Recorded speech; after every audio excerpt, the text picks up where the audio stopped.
Avoid listening to people who aren't going where you're going. I fell into this trap countless times, right, over the last decade or so, where I'm listening to people who are taking a completely different path to me, and it's held me up. It's probably knocked thousands, hundreds of thousands off my bank balance. It's also lost me a lot of time, which is far more important, right? But the clear thing, the thing you need to get up front is, where are you going? What is the big vision? What is the path you're taking? Because if that is something that other people have walked before, you're probably just mimicking somebody else's journey, right? You've seen them, you might have seen that they've made a success of their life, so you just copy what they're doing in the hope that you can feel what you think they're feeling in some way. And most people don't know they're doing that. You know, you can sort of forgive them for it, but if you take a long, hard look at your life now, are you actually doing what you think is moving you towards something bigger than yourself? Psychologically speaking, they might call it transcendent. Or is it something that somebody else has done and you're just copying them in the hope that, you know, you might have their level of success in the future? Because if you don't have that, you're not going to have the inspiration and drive to actually go through the hardships and the inevitable roller coasters that life's tribulations will hand to you. So first, make sure that that's a reality for you, right? And then inevitably, you need to filter out the vast majority of people, not out of your life necessarily, but listening to the information that they're giving and the advice that they're giving. That information is solely based on their life experiences, their subjectivity, right? It's not based on anything with your, consideration in mind. All it is their life path to date and how they feel they may be able to help you based on their life experiences. The vast majority of it doesn't help, doesn't serve you. It's noise, it's not signal. Signal being things that can actually impact your life for the better, stuff to actually influence you in a positive direction. Noise being, like I consider it, static television, where it's just fuzzy, you don't need to listen to it, there's nothing of any benefit. So make sure that the information you're listening to is actually signal from people, not just noise. And 95% of that will be noise, probably plus. Social media is 95% noise, more than that. And people get lost in this stuff, right? There's no benefit, there's no positivity there. Positivity in the sense of like moving you towards where you want to be going. And it's also important to recognise that the average mind is negatively driven. It's got negative filters on it. So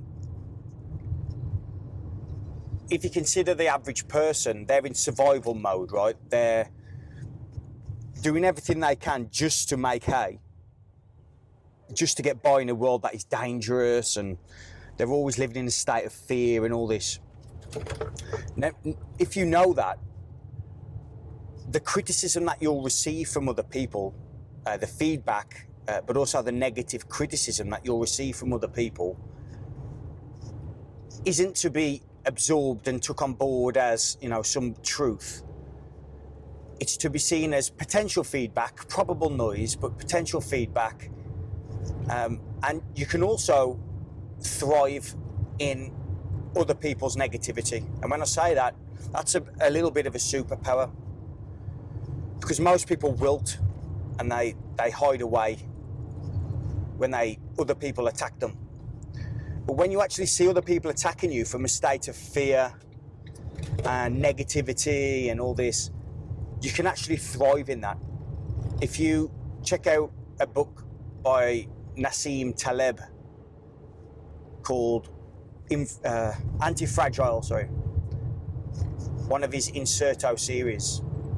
One of the best books I've read in a number of years. That was a few years back. And that was how to thrive in uncertainty.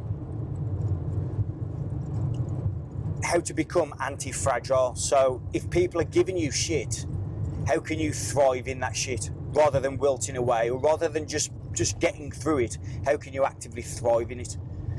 And that's another super skill you can train yourself. You train yourself through worldview. So once you see that these people are operating from a negative state, you can then thrive in their negativity because you see it's just a natural state that they're in. Whereas when you're in more of an abundant state, that happens on its own. Back to the main point. This is all your path. This is all you. You know, you watching me even here doing this video, to you that could be noise. To some people that could be signal. You have to make that distinction yourself. One of the ways that I found helped me was to get good people around me in the form of role models, and you know, I'll pay for mentors and whatever to assist me on where I'm going. Make sure that these people have been where you want to go to. There's a lot of people out there selling shovels in a gold rush. Make sure that the mentors that you surround yourself with, whether that's paid or whether that's, I don't know, equity in a company, or whether that's even, you know, just on YouTube watching their videos, make sure that they've been where you're heading. They don't need to be exactly where you're going, but in the same direction. Mentors in my life have played a huge role, and I do suggest, you know, even if it's going to cost you a lot of money, taking a look at whether these people can parachute you forward. I pay quite a bit of money for mine, and the return on investment is probably higher than any investment I've made, probably other than Bitcoin. You have to look at these things, you know, for a value for your time and your energy that's being spent. The return on investment is exponential when you get the right people around you, when you have the right mentors. And what I said in one of the recent videos, you have to think, when you know where you're going, where it's your path and your path alone, where you're strategically arranging your life to make that a reality, you have to think over long time frames. Because if you don't, you're going to be at the mercy of short-term market conditions, of your own emotions and emotions of others. Your decision-making processes are poor, so you have to be thinking over prolonged periods of time. But it all boils down to, do you know where you're going? And is where you're going your path or other people's path? Okay, hope that helped.